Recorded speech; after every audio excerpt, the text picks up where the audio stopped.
So we're going to segue back in time to a long time ago, more than 2,200 years ago, right? Let me see this amazing guy. His name is Eratosthenes. I guess I should write it down for you before we talk about Mr. Eratosthenes. So Eratosthenes.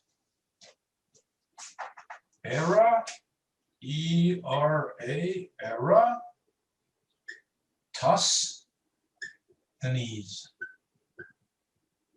Greek name, Eratosthenes, right? Eratosthenes. So Eratosthenes lived a long time ago, more than 2,200 years ago. And I believe he worked at the Alexandria Library. So where the heck is Alexandria Library? And why is it a library in Egypt? That's pretty interesting. Let's take a look at this guy's life. Okay, so let's take a look at this guy. He might not be the most handsome guy in the universe, but he was one of the most intelligent people in the history. So here's a map of Egypt. Can you guys see it?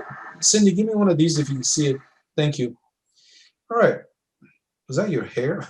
Yeah, I got caught in my pen. Good one. All right. So here's Egypt, you guys. And if you're going to go one place in the world, you got money, go to Egypt. It's like the most impressive place I've ever been to. Super duper, right? Besides, the pyramids in Giza also. And they just opened up that new museum. They actually were finishing building it at the start. It's an incredible place, Cindy. It's like you're driving around and all of a sudden in the middle of a road, you see a statue 300 feet tall, like 3,000 years old in the middle of the road. You go, what? Why is there a big giant statue? Because it was too heavy and dangerous to move.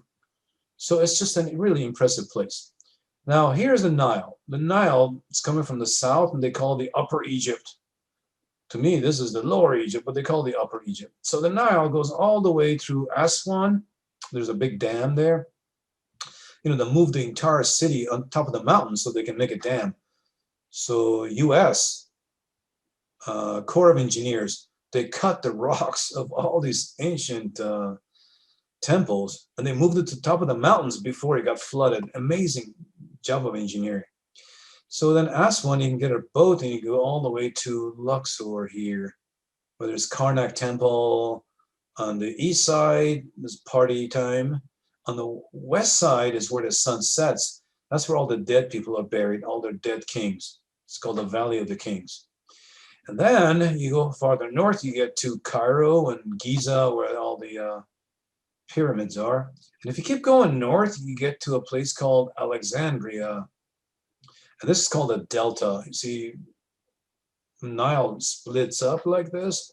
And this is like the Greek letter delta. They call it delta. Anyways. Ancient times, they had like 27 splits off at the delta. And now there's 3. Right. So you are a history major, right? Yes. And yes, archaeology minor, yeah. Very good. Yeah. So now let's go back 2,500 years ago, right? The Greeks were pretty powerful. And a boy, 18 years old, named Alexander, became Alexander the Great. At the age of 18, he conquers the world. You know what I did when I was 18 years old?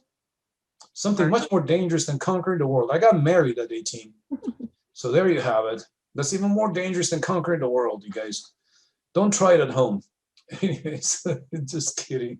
His marriage was pretty dangerous to him as well. 18, that was kind of, sheesh. Anyways, I took my chances. I was married for 18 years too, Anyway, so in Alexandria, Alexander built his capital city, not in Greece, but in Egypt. And he built the largest library the world had ever seen. It might still be the largest library the world has ever seen. When he conquered the world, he didn't bring back gold and stuff exclusively. He brought knowledge. He brought books. And the books, most of the time, were just papyruses, right? So he brought his papyruses, and he stored them in the Alexandria library. Eventually, the library is going to get destroyed because the Greeks kept slaves. Slaves attacked the library, and they burnt the whole library down. But at the time when Alexander built a library and all that, if you stole a papyrus from the library, you'd be put to death. That's how they love their books and knowledge. So he actually stole knowledge and brought it back to Alexandria. Now here is where a lot of famous Greeks like Ptolemy, and Eratosthenes, that's where they lived. One day, this guy Eratosthenes was in Alexandria, and one day he was in either Luxor or Aswan. We're not for sure, but I would say Aswan probably is farther south. Now here in Aswan, at 12 noon in summertime, the sun gets to be at the zenith. So if you have a stick on the ground at 12 noon, there's no shadows at all. At the same time of the year, if you lived in Alexandria, you would have a 7-degree shadow. Right? So now the 7-degree shadow was very important because here in Alexandria, you have a little shadow. In Syene, which is the name of Luxor, in the ancient name of Luxor, no shadow at all, right? Now, remember we talked about this before, but I'll just remind you that the shape of the Earth was figured out to be a sphere because of the shadow of the Earth on the moon during lunar eclipses. It was always a part of the circle. That was Aristotle's thing. And we'll talk about that next, I guess. So he kind of knew that the Earth was a sphere. And he figured that if in fact, a shadow is cast 7 degrees and there's no shadow cast, I'm going to stop this just for a second. It must be that the Earth is curved like this. And so here you get one kind of shadow. Here you get a different kind of shadow. So you can get 0-degree shadow here. Here you can get 7-degree shadow. So he was a mathematician as well. And he figured that if he can figure out the distance between Alexandria and Syene, he can figure out the size of the world, the size of the Earth itself. And he did very successfully. But to do that, he had to have the distance between Syene and Alexandria. How do you measure that distance more than 2,000 years ago? Well, the Greeks had slaves. They used their slaves for everything. In this case, his slave was super intelligent slave. He walked from Syene to Alexandria. He measured his steps, like 1,400,000, 1,400,001, 1,400,002, all the way from Syene to Alexandria. He measured it. Turned out to be about 700 kilometers, which is about, 450 miles. Yeah, well, anyways, you can't drive that distance even today. You have to fly. So you fly from Cairo most of the time all the way to Luxor. And if you ever go there, take that trip from Aswan to Luxor on a boat. You see, like, right out of your cabin, you can see giant crocodiles, huge crocodiles in the Nile. There is a little island in the middle of the Nile called Monkey Island. There's monkeys there in the middle of the island, It's an awesome trip. I'm pretty sure they still do it. And I've heard it's not that dangerous. Huh, Cindy? When did you go? 1991, but 30 years ago exactly now. Wow. Yeah, it's pretty fun. I went with my wife, the one that I got married when I was 18. Yep. I heard it's more dangerous these days to go. Every time I want to go to Egypt, I'm discouraged. But back then it supposedly was dangerous too. There were terrorists on the road and all that. But our car was stopped once. That's it. No big deal. And today I've seen a lot of people go there. So I don't think it's that dangerous. And I was told by a local too, if you don't want them messing with your car, bring cigarettes and cartons and such and throw them out the window at the children, because the children will throw rocks at your cars. Oh, don't ever do that, because their children are going to fall in, man. Well, they'll grab the stuff instead of throwing rocks at your car. Well, you haven't seen nothing yet. In Cairo, if you ever get in an accident, you know what they do? People get out of their cars and they grab your car and they move it to the sidewalk. That actually happened. Wow. They grab the car and they move it to the sidewalk so that they can clear the traffic. Yep. Amazing place. They don't stop for green light and red lights and stuff. That's trivial stuff. They go right through the red light and green light.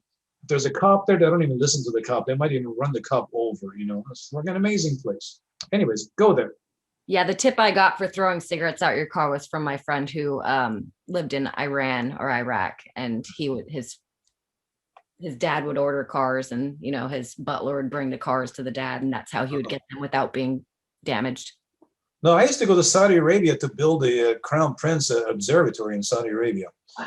And so that's how I got to go there. But this new prince that came in, took my old prince and put him in jail and killed his son and everything. And so this MBS guy is too much.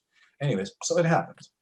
So now, how do you figure out the size of the world? By knowing the angle is 7 degrees and the distance is 700 kilometers? Well, I have to show you on the board. So let me get on the board and show you how you figure this out. So what is the circumference of the world is 360 degrees, right? Let me change cameras too. So last thing we're going to talk in the class about. All right, so now, let's see, we said 7-degree shadow turned out to be 700 kilometers, right? Kilo means 1,000, meter means 140 millionth of the circumference of the earth. In fact, this is how the kilometer was figured out.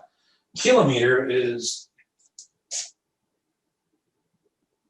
140 millionth of the circumference of the world. So what's the circumference of the world? It's all the way around the world. Like if you start here and you start walking, how many steps do you have to take to go all the way around the world and come back to the same spot?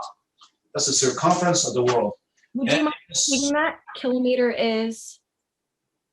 It's 1,000 meters. What? Meters about this long. It's about 40 inches. So 40 inches times 1,000, that's a kilometer, right? It's like 0.7 or 0.68 miles or 0.67 miles. Less than a mile. Anyways, so that's how much it was, 700 kilometers. Now around the world, if you go around the world, is 360 degrees, right? So you go, if it's 360 degrees, then what's the circumference of the world? If 7 degrees is 360, right? So you go, okay, so this question mark, circumference of the world is equal to, so you go 700 times 360 divided by 7, that is equal to, so 700 divided by 7 gets you 100. 100 times 360 gets you 36,000 kilometers. The actual is very close to 40,000 kilometers, which means that he missed it by about 10%. Now, listen, there's other stories that say he even missed it by like 2%. So he could have been extremely, accurate, thanks to his slave. His slave is the one that did all the work. So he figured out the circumference of the world more than 2,200 years ago. And we're still talking about, is the earth flat? That's what they're talking about. The earth is flat, is it? Sheesh, right? Anyway, so that's what they did. They figured that out more than 2,200 years ago. Now, this guy here, let's see if I have more pictures for you. This guy here is Aristotle, right? Aristotle, the most famous of all the Greeks, probably, right? Genius. So what did he figure? He figured that the shape of the shadow of the earth on the moon is always circular, regardless of the time of the eclipse. And that can be anything but a sphere. The earth must be a sphere. If the earth was flat, the shadow of the earth will not always be a part of a circle. Now, I think I've already shown you this before, but I'll show it to you one more time so you guys can remember. All right, so let's see this. Can I erase this? May I? Yes. Please do it. Is that something we need to definitely know or remember? I would have just taken 360 degrees minus 7. Oh, no, just remember why. That's all. Why? Okay. Understanding is more important than memorizing stuff. Memorizing, you're not going to learn anything. All right, so now let's pretend that the earth is not a sphere. Let's pretend it is flat. If the earth is flat, then the shadow of the earth sometimes has got to be flat if the eclipse of the moon happens, let's say at 6 o'clock in the morning. I've done this for you before. So we have this flat earth. Looks like a little cake. Here is a flat earth. Now the shadow of the earth. This is the sun. Shadow of the Earth. At midnight, this would be midnight, right? If people are living up here. This is like the bottom side of the Earth. The shadow of the Earth is going to be something like this. It's always reddish because of the atmosphere. Here's the shadow. At midnight, 12 a.m. But then what if the eclipse happens at 6 a.m.? This is 12 midnight, right? 12 a.m. What happens if it's 6 a.m.? Well, then the shadow is going to be kind of like this, right? This has never been observed. It's always a part of a circle. So that's the proof by Aristotle that the Earth is a sphere. All right, this is Aristotle's proof.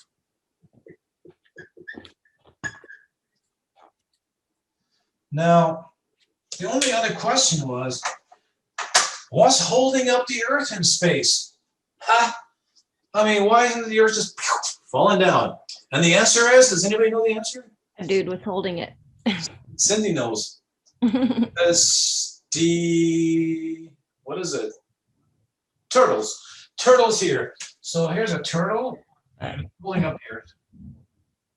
Right, there's a turtle. The turtle is holding up the Earth. So what's holding up the turtle? They say turtles all the way down. There's turtles over turtles over turtles. That's how the Earth stays up. So if you like to believe that the Earth is flat, the turtles are holding the Earth, that's fine with me. But you might miss a point on the exam. So no worries. All right, you guys. It was great to see you. I actually missed you guys on the weekend.